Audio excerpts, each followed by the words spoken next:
¿Qué es el lenguaje? El lenguaje es la capacidad que tiene el ser humano para expresarse y comunicarse a través de diversos sistemas de signos orales, escritos o gestuales. Áreas del cerebro especializadas en el lenguaje. Está la área de Broca, el área de Wernicke y la circunvolución angular. ¿Qué es la afasia? La afasia es un trastorno que afecta la en que te comunicas. Puede afectar el habla, además de la forma en que escribes y comprendes el lenguaje escrito y oral. Suele presentarse de forma repentina después de un accidente cerebrovascular a una lesión de la cabeza. Sin embargo, también puede aparecer progresivamente a causa de un tumor cerebral del desarrollo lento o una enfermedad que causa daños progresivos y permanentes.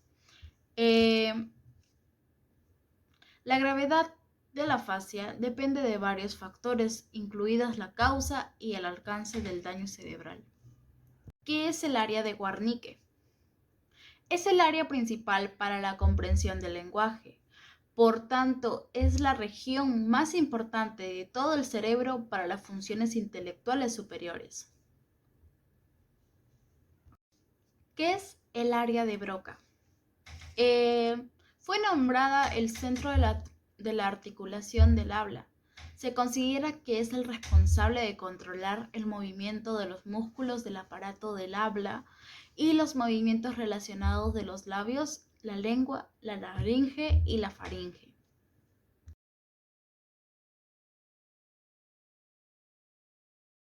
Traducción. El desarrollo del lenguaje, principalmente en menores, es de suma importancia para un adecuado desenvolvimiento y desarrollo. Además de que a medida de que éste se desarrolla desde que nace, los estímulos y el ambiente que percibe, afecta a que el lenguaje se presente antes o después de un tiempo prolongado, afectando el desarrollo del menor, siendo esto parte de una problemática en el que permita detectar mejor el lenguaje en menores con discapacidad como la sordera, que no son muy viables en los primeros meses de nacidos. Eh, Sin embargo, a través de diversos estímulos que no causen dolencia a los menores se podría detectar, pero para ello se debe conocer qué parte del sistema afectan al desarrollo del lenguaje. Según Estefanía, muestra el lenguaje a través de la recuperación de la fascia. En la fase aguda, donde son los primeros días posteriores al accidente cerebrovasculares, revertiendo los transitores que permiten la regulación de la función neuronal, alcanza su punto máximo luego de unas semanas antes de resolverse. Luego está la recuperación de las fases subagudas y crónicas, y que aunque los cambios en la resolución aguda ayudan a la recuperación, no son suficientes para contribuir a la recuperación de la fascia en la fase subaguda y crónica. Se observan algunos cambios en el lenguaje y de otro modo también se encuentra en degeneración, la cual consiste en la misma función o tarea pueda partir a raíz de diferentes elementos o componentes también. Está el compromiso de regiones inactivas, es decir, una vez sufridas, la fascia, la parte del cerebro inactiva, contribuyen al procesar el lenguaje durante la recuperación del mismo modo, el compromiso de redes o caminos lingüísticos alternativos se basa principalmente en el sistema usa vías alternativas para procesar el lenguaje.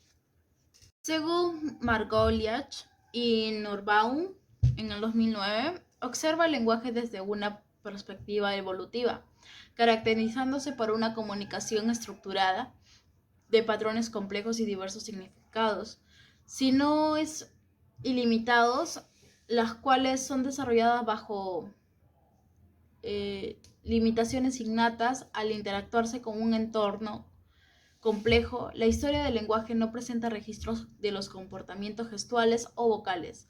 Se, se desconoce cómo cuando surgió sin embargo, la suposición de que existe un órgano del lenguaje difiere del resto de la biología y psicología, ya que estas solo se limitan a la neurobiología, y ya que gran parte de estos trabajos se basan en juicios metalingüísticos que son llevados a cabo de la paciente con algún daño cerebral focal con la intención de generar una biología surgiendo de manera discontinua a la evolución.